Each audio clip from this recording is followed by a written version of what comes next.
The reservation was for two. The hostess had seated her at a corner table. Good instincts, or maybe just habit. People with money always got the corner, and Alexandra Merritt had been watching the door for 31 minutes.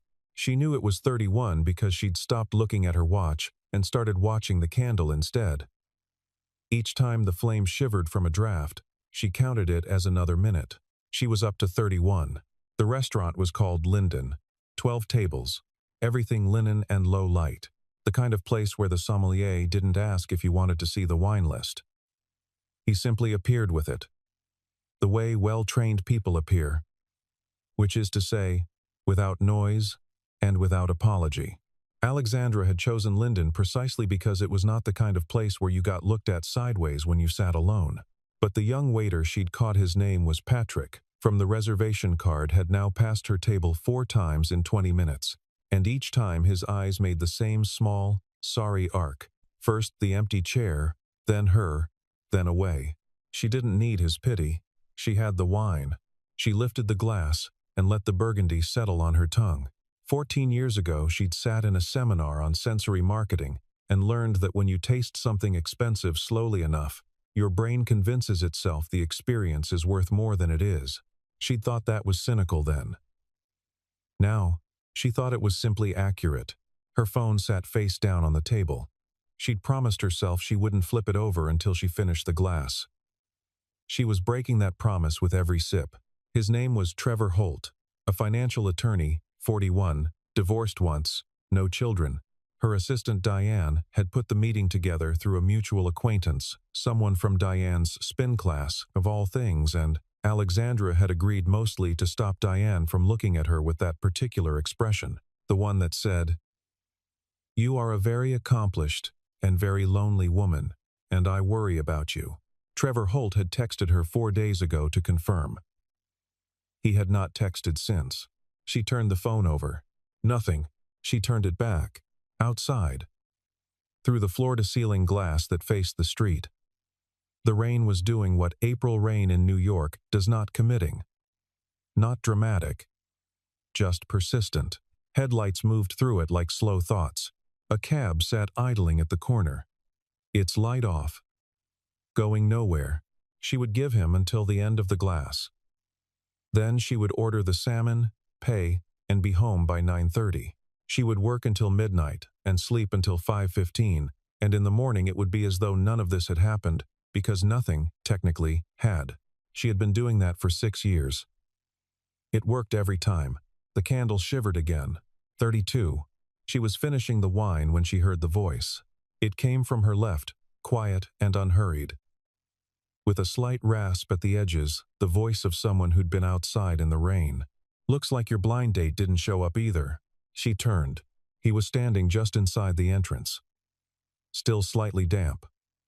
A dark jacket that was decent but not expensive. A shirt that had been ironed this morning and had spent the day losing the argument. He was holding his own phone loosely in one hand, and there was something at the base of his thumb, a smear, dark and narrow, that might have been ink and might have been grease. He was tall. He had the kind of face that doesn't ask for anything from you, which she found, involuntarily, restful. She said nothing.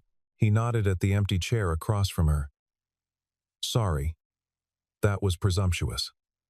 A pause. He looked genuinely sheepish, which was unusual in men who started sentences with sorry. "I got stood up. I saw the chair. I shouldn't have said anything." "You shouldn't have," she agreed. He nodded, accepting this, and turned toward the bar. She watched his reflection in the window glass. He sat on a bar stool and looked at the menu, and ordered something she couldn't hear, and sat quietly with his elbows on the bar like a man who was accustomed to waiting. Patrick appeared at her elbow. "Would you like to order, Miss Merritt?" She looked at the empty chair. She looked at the man at the bar. "Actually," she said, "could you ask that gentleman if he'd like to join me?" Patrick blinked. "Of course." She watched the reflection again. Patrick spoke to him. The man looked over his shoulder at her with an expression that was hard to read, careful, maybe, or just surprised, and then he picked up his glass and came over. He sat down across from her without making a production of it. "I'm Nathan," he said. "Alexandra. Well?" He glanced at the empty chairs. that were now both, in different ways, empty. Here we are. He'd been stood up by a woman named Cassandra. He said this simply, without bitterness, which she found unexpected. Most men, in her experience, performed a kind of dignified indignation when they'd been embarrassed. Nathan Wade just said it like a fact about weather. Did she text? Alexandra asked. She did not. Did you text her? Once, just to check. He turned his water glass a quarter turn. She left me on red. Alexandra found herself almost smiling. What did the text say? Hey, I'm here. Very eloquent. Classic. I had other options, he said. I considered, the lamb chops smell incredible, and I'd hate for you to miss them. This time she did smile. She couldn't help it. The lamb chop line was the kind of thing you couldn't have planned. Nathan looked at her with brief, genuine pleasure, not the smile men gave her when they were performing interest, but the quick, unguarded kind, and then looked back at his menu. She studied him without appearing to. Early 40s, she guessed. Hands that showed use. There was a faint scar along the outside of his right forearm, old and silvery. The kind you stop noticing about yourself years before anyone else does. He read the menu with actual attention, which was unusual. Most people she ate with glanced at it while already knowing what they wanted, or already knowing they'd order whatever she ordered. What is it you do? She asked. I run a repair shop, he said. Small machinery, commercial equipment? Mostly contract work. She heard the slight downshift in her own attention and was not proud of it. She adjusted. Where? Brooklyn. Red Hook. How long? 8 years. Before that I was doing similar work, in-house for a manufacturer. He glanced up. I run a company. She paused, deciding how much. Consumer technology. We build integrated software systems. What kind? Supply chain analytics. Logistics optimization. She watched for his eyes to glaze. They didn't. Boring. If you're not in it. I doubt that, he said. Then, but I believe you find it boring to explain. That landed somewhere quiet and unexpected. The sommelier appeared. Nathan deferred to her on the wine without making the deference humiliating. He just said, You know this list better than I do, and she appreciated that he didn't pretend otherwise, didn't perform knowledge he didn't have. She ordered a second burgundy, and they both ordered the salmon, and for a while they just sat with the rain on the glass and the restaurant around them making its low, expensive sounds. Why the blind date? He asked eventually. She considered the honest answer. Someone who loves me arranged it. Your assistant. She blinked. How did you? You said, someone who loves me. Not a friend, not your sister. That's assistant speak for a person you respect, but can't fire, despite the fact that she oversteps. Alexandra set down her fork. That is remarkably specific. I had an assistant like that once, he said. Mrs. Cortez. She was 57, and she brought me lunch every Thursday, and once, memorably, told a client to lower his voice when he was raising it at me on the phone. He looked briefly fond. I miss her. What happened to her? She retired. She sends Christmas cards to my daughter. And there it was, the small, clean weight of it. My daughter. He said it the way you say something true and necessary. Not the way you say something you want credit for. How old? Alexandra asked. 8. What's her name? Lily. She didn't say anything else for a moment. She watched him look at the candle. And whatever he was seeing, it was not the restaurant. Is that why the blind date? She asked. Because of Lily? He looked up. She asked me why I don't have a girlfriend. A beat. I didn't have a good answer. He picked up his fork. So here I am, trying to find one. Being stood up by a woman named Cassandra. Eating salmon with a stranger. A stranger who was also stood up, Alexandra said. Yes. He looked at her steadily, although I'm beginning to think that Trevor Holt is a fool. She felt something happen in her chest, not dramatic, nothing cinematic, just a small, quiet pivot, like a compass finding north. She looked back at her plate. "Eat your salmon," she said. "It's very good." They talked about the city the way people from the same place talk about it, not as tourists, not as boosters, but as people who'd been argued into loving something difficult. He'd grown up in Ohio, Columbus, then Cleveland. He'd come to New York at 24 for a job that lasted 18 months, and then he'd stayed because he couldn't think of a good enough reason to leave. "That's most New Yorkers," she said. "The city keeps raising the bar," he agreed. "Every year you think, now I'll leave. And then something happens, a perfect summer evening in Prospect Park. Or, the right table at the right place, at exactly the right time, and you think, not yet." She'd grown up in Connecticut. Old money, though she'd always been uneasy with that phrase, because what it really meant was old expectations, and the expectations had been the part she'd had to leave behind. Her mother had wanted her to marry at 28 and sit on nonprofit boards and call it a life. She'd instead built a company from $14,000 and a second bedroom in a Hoboken walk-up, and her mother had never entirely forgiven her for the Hoboken part. Nathan listened to this without performing sympathy, and without saying something wise about it, which was exactly right. "What does your mother think now?" he asked. "She uses the app," Alexandra said. "Our logistics platform. For a catering company she volunteers with. She's never once mentioned that I built it. Does she need to?" The question arrived quietly and stayed. Alexandra turned her wineglass slowly. "I don't know," she said. "I used to think so." Outside, the rain had gone softer. The street was reflective now, each headlight doubled in the wet asphalt, the city writing itself in light below itself. "Can I ask you something?" Nathan said. "You can ask. Do you actually like what you do? Or have you been doing it so long that you've forgotten you had a choice?" She looked at him. Nobody had asked her that she tried to remember. She couldn't remember. "Both," she said. "At different times of day." He nodded slowly. "Yeah. Do you? Like the work?" He thought about it honestly, which took a moment. "I like the part where you find what's wrong. It's usually not what it looks like. Something presents as one problem, and it's actually 3 others upstream." He paused. "That sounds like what you do." "It is exactly what I do," she said. He looked at her then in a way that felt different from the rest of the evening, not like someone who'd just found a connection, but like someone who'd been suspecting one, and had just been proven right. She looked away first. The waiter, Patrick, came to clear their plates and offer dessert.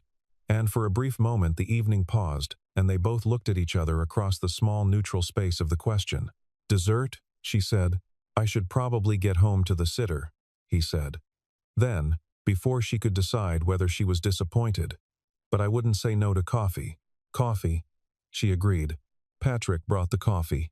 They stayed for another 40 minutes. He ordered the coffee black. She took hers with a small pour of cream and left the sugar untouched. And he noticed this and said nothing about it, which was somehow more interesting than if he'd said something. They talked about things that didn't announce their significance while they were happening.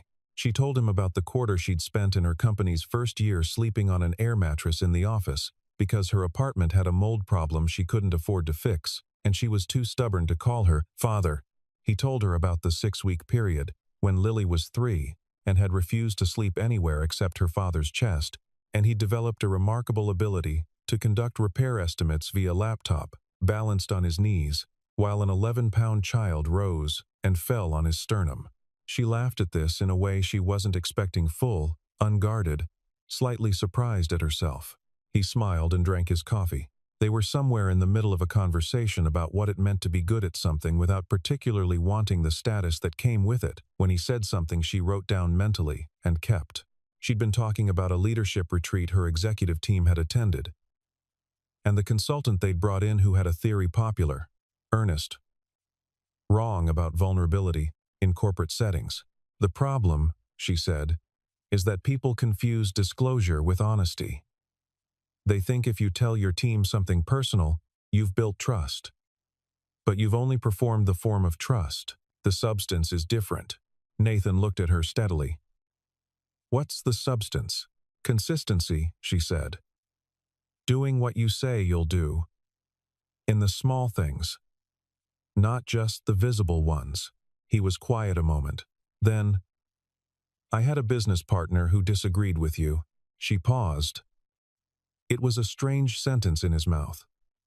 A man who ran a repair shop in Red Hook did not typically have the kind of business partners whose disagreements carried weight in a conversation like this one. Tell me, she said. He thought culture was downstream of vision. That if you pointed people hard enough at the right thing, the trust would build itself. He turned his coffee cup. He was very persuasive. Was he right? He was right about vision. He was wrong about trust. A beat. The company survived him, but it took 3 years. The company. She held that. What company was this? She asked carefully. He looked at her for a moment with something unreadable behind his eyes. Not evasion, she thought. More like a decision being made. An old one, he said. Doesn't matter now. She let it go. Not because she wasn't curious, she was deeply curious, but because she understood the instinct to keep something for yourself. She had entire rooms of herself kept for herself. What she said instead was, "The waiter is going to ask us to leave soon." Nathan looked around. The restaurant was, in fact, nearly empty. Patrick was folding napkins with the careful deliberation of a person who wanted to go home. "One more minute," Nathan said. "One more minute." She agreed. The rain had stopped entirely. Through the glass, the street was clean and quiet. The puddles still. The last of the weather having moved on without announcement. "Can I have your number?" he asked. She looked at him. "Not for anything dramatic," he said. "I'd just like to continue this conversation. Sometime when a waiter isn't waiting for us to leave." She thought about Trevor Holt, who had confirmed via text 4 days ago and then disappeared. She thought about the 6 years of half-relationships and strategic distance, and mornings where she woke up in a very good apartment and felt very alone. She reached across the table and tapped her number into his phone. "There," she said. "Now you can also leave me on read." He looked at the number, then at her. "I won't," he said. Simple, unperformative. She believed him. He did not leave her on read. He texted the next morning at 8:12. Not a flirtatious text. Not a "so I've been thinking about you" text. Just, "Lily wants to know if the restaurant had good bread. I told her the salmon was better. She says bread is what matters. Alexandra was in a meeting." She stepped out of it to reply. "The bread was excellent. Lily has good priorities." He wrote back, "I'll tell her. She'll be insufferable about it."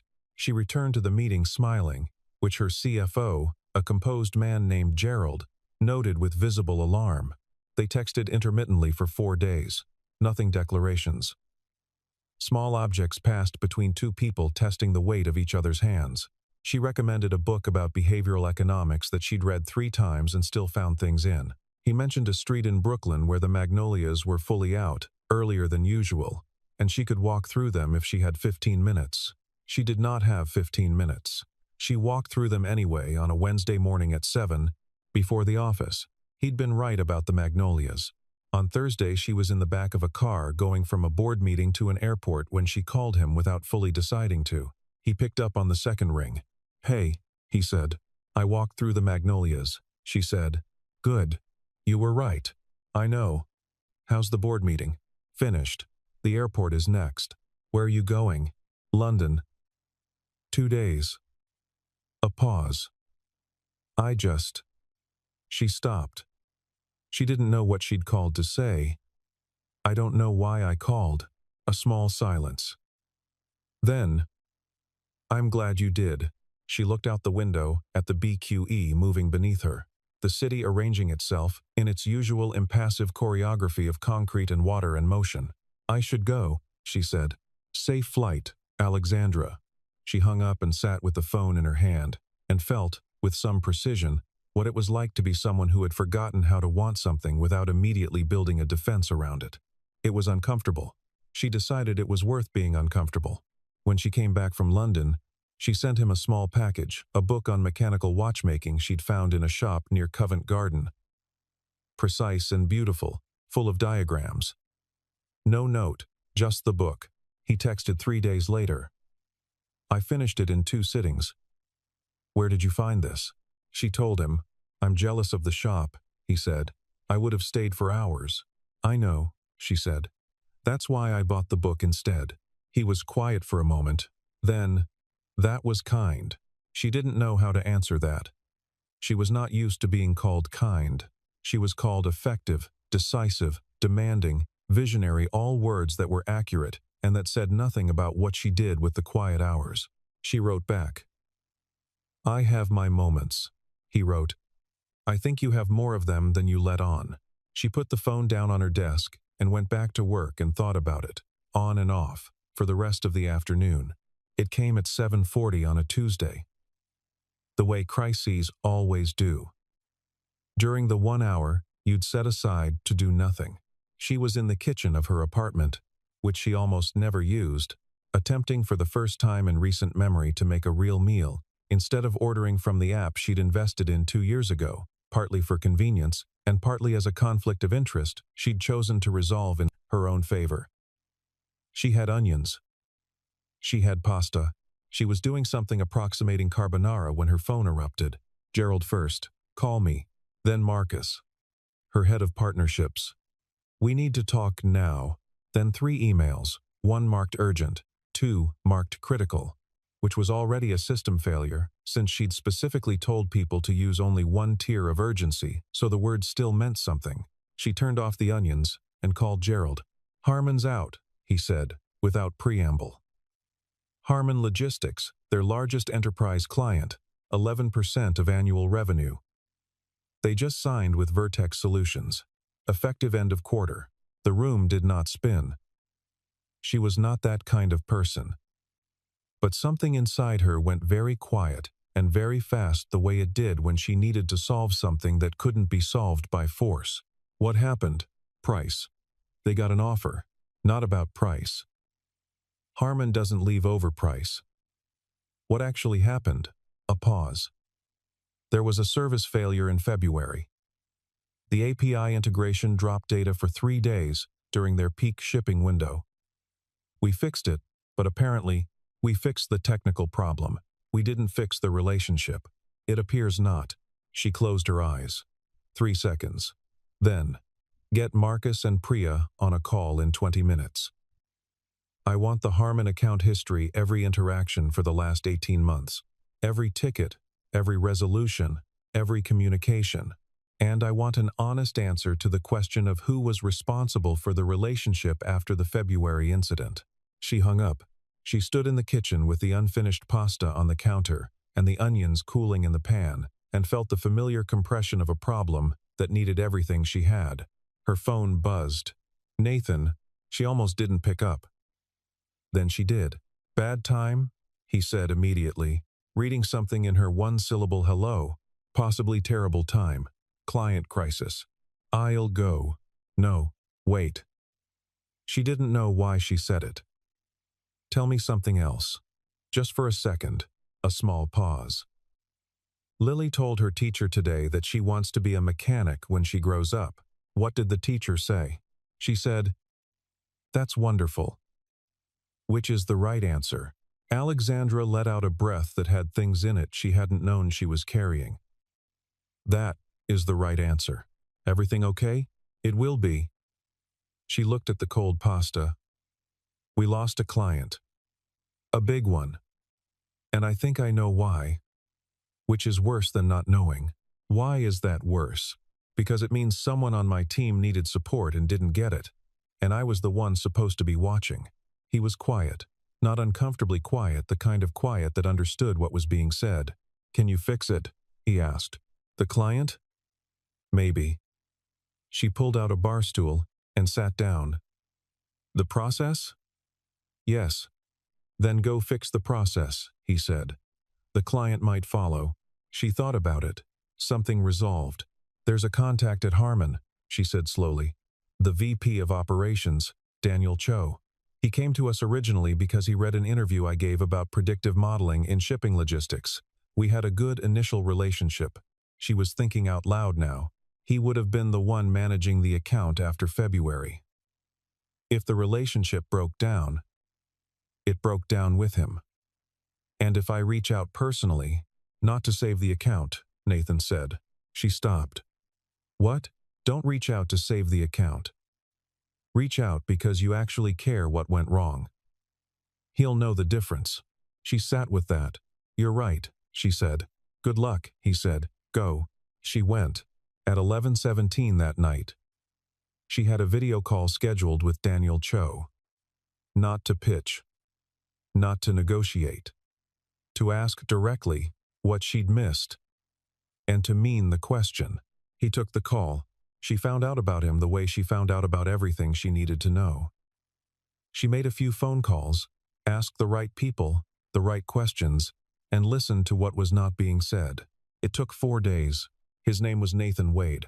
He had co-founded a company called Arcturus Systems in 2009 with 2 colleagues from MIT, an enterprise software firm that had developed proprietary diagnostic and optimization tools for industrial machinery. At its peak, Arcturus had served clients across 11 countries, had 43 employees, and had been valued at private rounds at somewhere north of $200 million.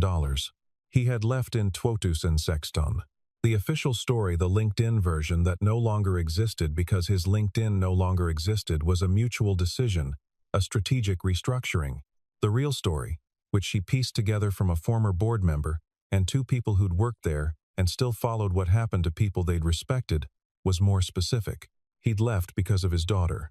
Lily's mother, a woman named Sarah, who had been in his life for 6 years and had died of a sudden cardiac event when Lily was 2, had made him promise, in the way people make promises when they know they're running out of time to make them, that he would not disappear into work. That he would be there. That Lily would grow up, knowing her father not as an absence, but as a presence. He'd left a $200 million company to keep that promise. He'd taken the repair shop in Red Hook because it was his, and he could manage the hours, and he was very good at it, and it asked of him precisely as much as he chose to give. Alexandra sat in her office for a long time after she understood this. She thought about the grease on his thumb the night they'd met. She thought about the way he'd said "my daughter" with that particular weight.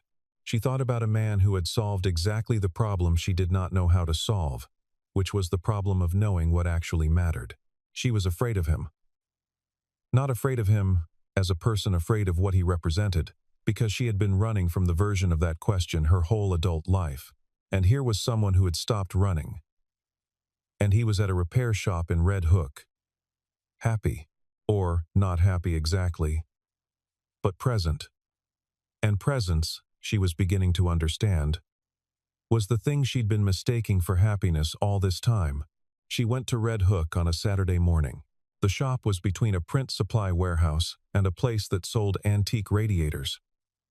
The sign above the door said Wade, Mechanical, in clean plain letters.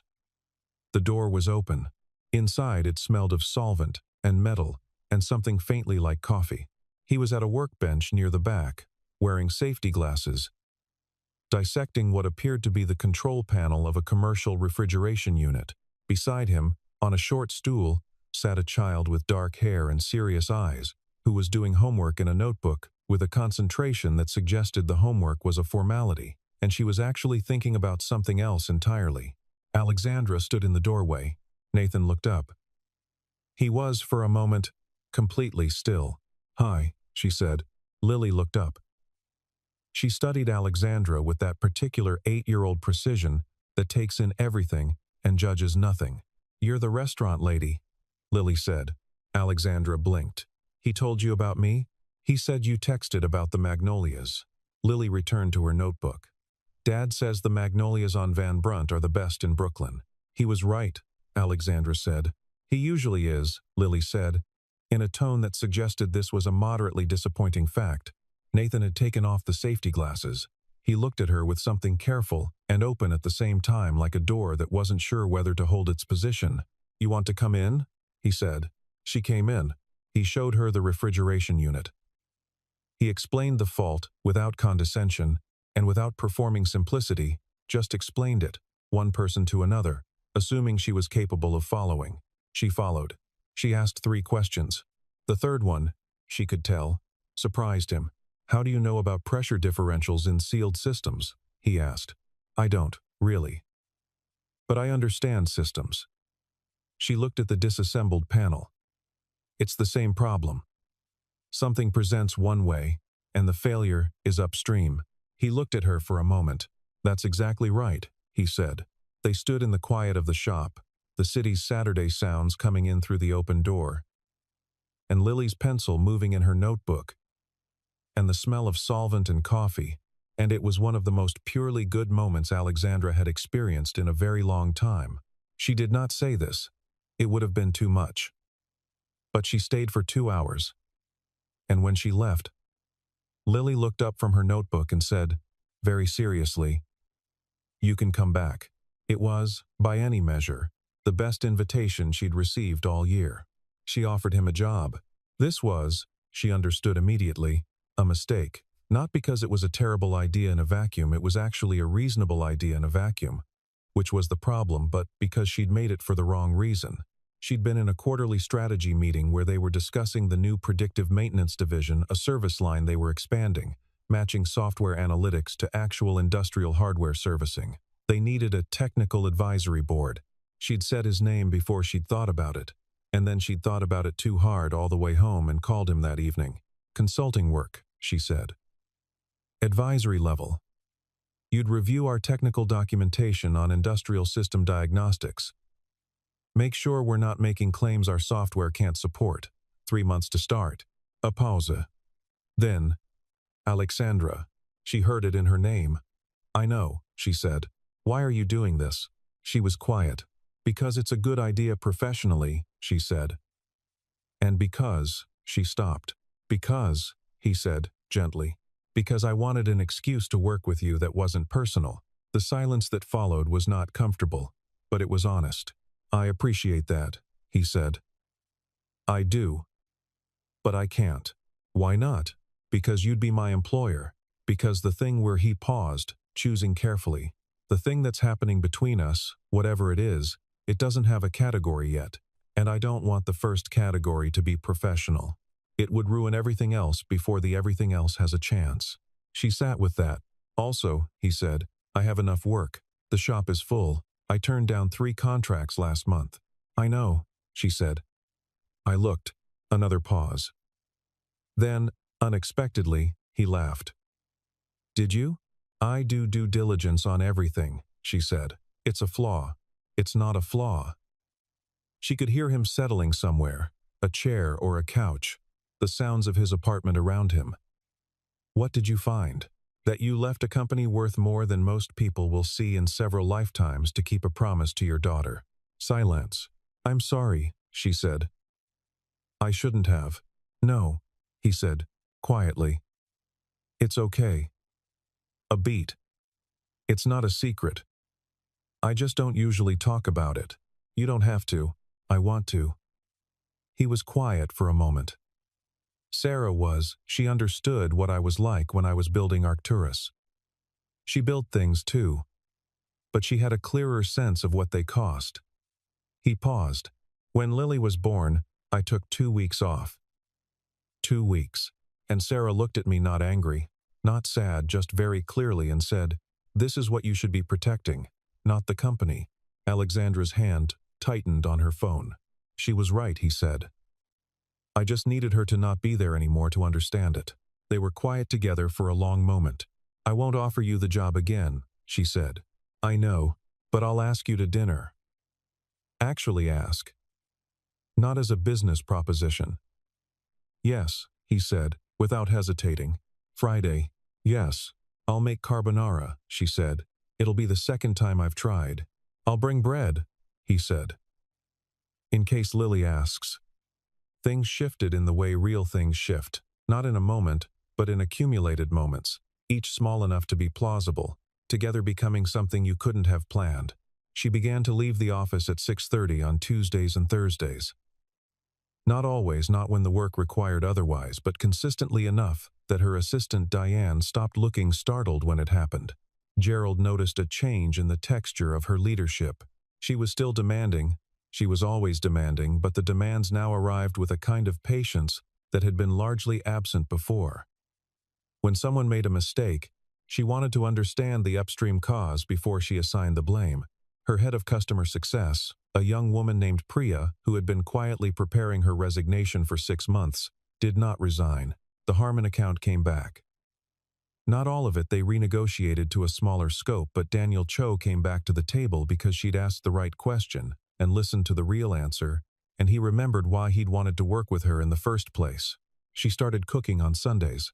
Not every Sunday, but often enough that she began to have opinions about onions when they'd been in the pan long enough, when they hadn't, which was the kind of knowledge that only comes from repetition and attention and having somewhere to be. She met Lily properly on a Sunday in May, at the Brooklyn Botanic Garden. Lily had specific feelings about plants that she communicated with the precision of a small scientist. She showed Alexandra the difference between two species of magnolia with the confidence of someone who expected to be taken seriously and would notice if you weren't. Alexandra took her seriously. Lily, in the way of children who are essentially just extremely small adults with better instincts, responded by pulling Alexandra toward the cherry blossom paths and explaining, at length, her theory about why the bees here were different from the bees in Prospect Park. Nathan walked beside them, slightly behind, with his hands in his pockets and a quiet expression that Alexandra caught only in her peripheral vision. He was happy, not performed happy. Happy the way people are when they're in exactly the right place. She felt something loosen in her chest. Some old compressed thing, something that had been locked for a long time. She did not address it directly. She walked through the cherry blossoms and listened to Lily's theory about bees and let it loosen at its own pace. There was one evening in June when things nearly broke. They were at his apartment, after dinner, Lily asleep down the hall, and they were talking about something small when it suddenly became large. The way that happens, a word used carelessly, a silence taken wrongly, and she stood up and said she should go, and he said she didn't have to, and she said, "I know I don't have to." That's the problem. He looked at her. "You terrify me," she said. "Professionally, no one terrifies me. Put me in front of a board, a crisis, a failed quarter. I don't flinch." But she stopped. "But," he said, "but this is the thing that could actually," she didn't finish. "I know," he said. "You know? You think I don't feel that?" He wasn't angry. He was very still. "I spent 3 years after Sarah not wanting to feel it, because feeling it meant risking it. I was fine. I had Lily. I had the work." He paused. "And then you sat down and asked me to tell you something else, just for a second, and I did, and it mattered."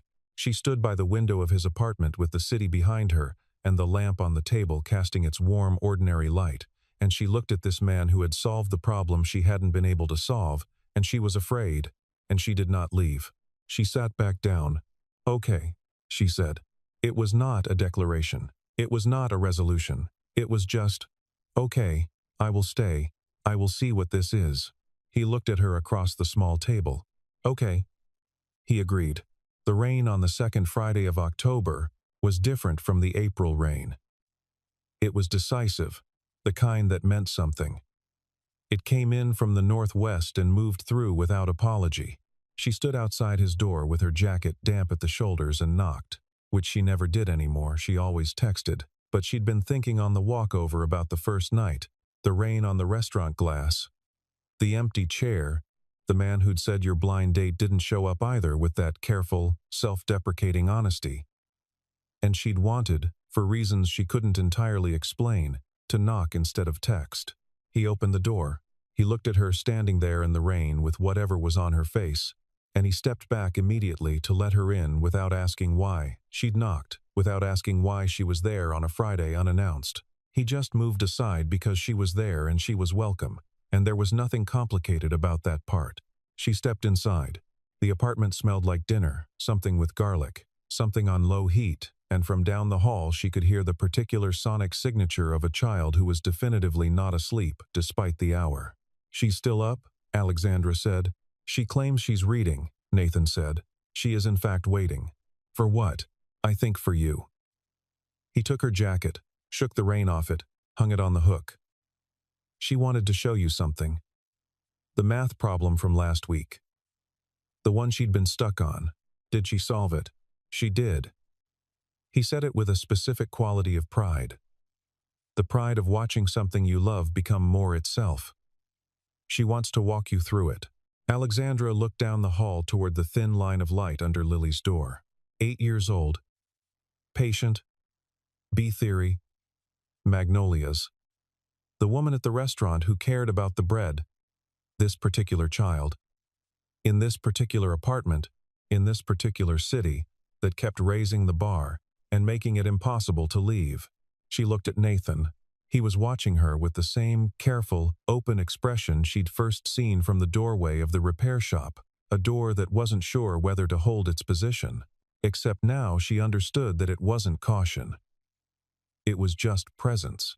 It was just someone fully here, fully decided, waiting for nothing in particular, because nothing was missing. "I wasn't going to come tonight," she said. "I know. I had work. I know." I walked past the office and kept going. She looked at her hands, then at him. "I didn't call ahead. I don't usually show up for things without planning them. I plan everything. It's Alexandra," he said. She stopped. "You're here," he said. "That's enough." She felt it again, that compass finding north but steadier now, like something that had been finding it for months and was no longer surprised by the direction. "I'm here," she said. He didn't reach for her hand or pull her close, nothing cinematic. He just turned toward the kitchen and said, "There's dinner. And Lily's waiting. And the rain is doing something strange to the light on the bridge. You can see it from the window." A pause. "Come look." She followed him to the window. The bridge was covered in rain light, each cable beaded and shining. The East River beneath it gray and alive. The city on both sides doing what cities do, being large and indifferent and somehow, in the right light, with the right person, intimate. Lily appeared in the hallway in her pajamas with the notebook under her arm. She looked at Alexandra with those serious, precise eyes. And then she held up the notebook. "I solved it," she said. "Do you want to see?"